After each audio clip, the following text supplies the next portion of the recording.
Gestion coordonnée des frontières, promotion de la sécurité et de la facilitation du commerce. C'est sous ce thème que s'est tenue à Kinshasa, en République démocratique du Congo, du 21 au 25 septembre dernier, la 7e réunion ordinaire du sous-comité des directeurs généraux des douanes de l'Union africaine.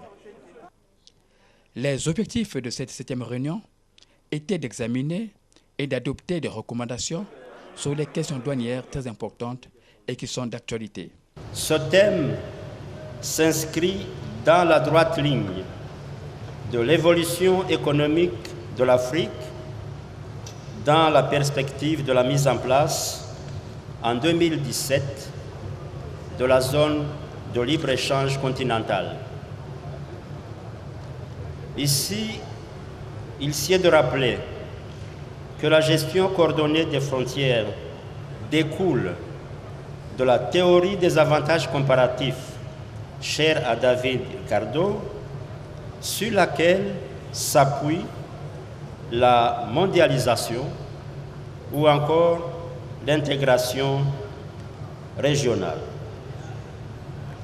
En effet, l'efficacité d'une zone de libre-échange dépend notamment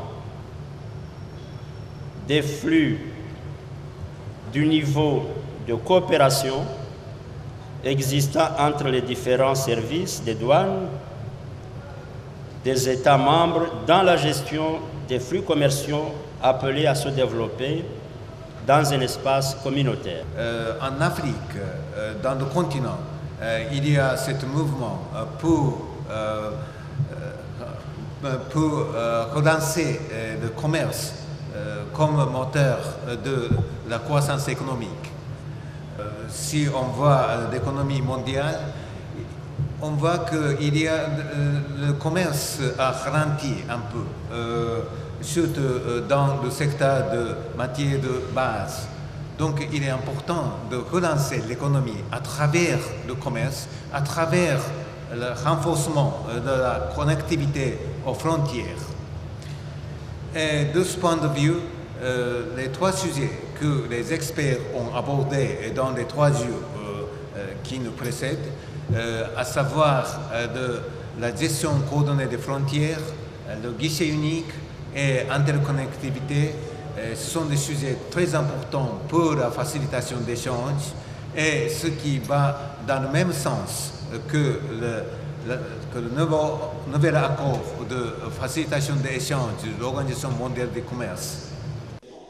Cette 7e réunion se tient après le mandat du Congo à la tête de cette structure de l'Union africaine. Mandat accordé lors de la 6e réunion du sous-comité tenu à Brazzaville du 25 au 26 septembre 2014. Ainsi, à l'ouverture de cette réunion des directeurs généraux des douanes de l'Union africaine, Jean-Alfred Onanga, président en exercice, a fait son bilan. Tout au long de notre mandat, nous n'avons ménagé aucun effort dans le but de conduire à bon port le navire dont vous nous aviez confié la barre.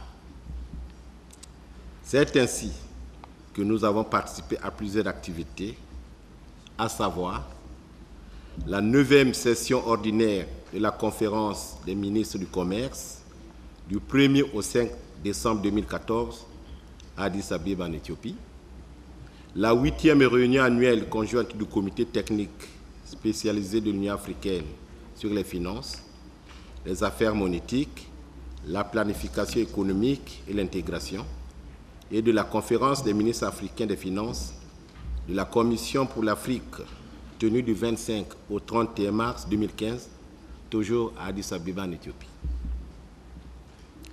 La première réunion des experts en douane de l'Union africaine sur la mise en place des guichets uniques du 4 au 6 mars 2015 à Antananarivo, à Madagascar. La 2e réunion des experts en douane de l'Union africaine sur la gestion coordonnée des frontières qui s'est tenue du 20 au 22 mai 2015 au Zimbabwe. La commémoration de la journée continentale 2015 de la fonction publique africaine qui s'est tenu à Brazzaville du 19 au 13 juin, toujours la même année. Le premier forum des experts en douane de l'Union africaine sur la facilitation du commerce qui s'est tenu à Brazzaville au Congo du 15 au 21 août 2015. Et enfin, l'élaboration de la stratégie de l'Union africaine sur la gestion coordonnée des frontières qui s'est tenue à Addis Abeba du 3 au 4 septembre 2015. Depuis la tenue de la 6e réunion des directeurs généraux des douanes de l'Union africaine à Brazzaville au Congo, des réalisations importantes ont été enregistrées.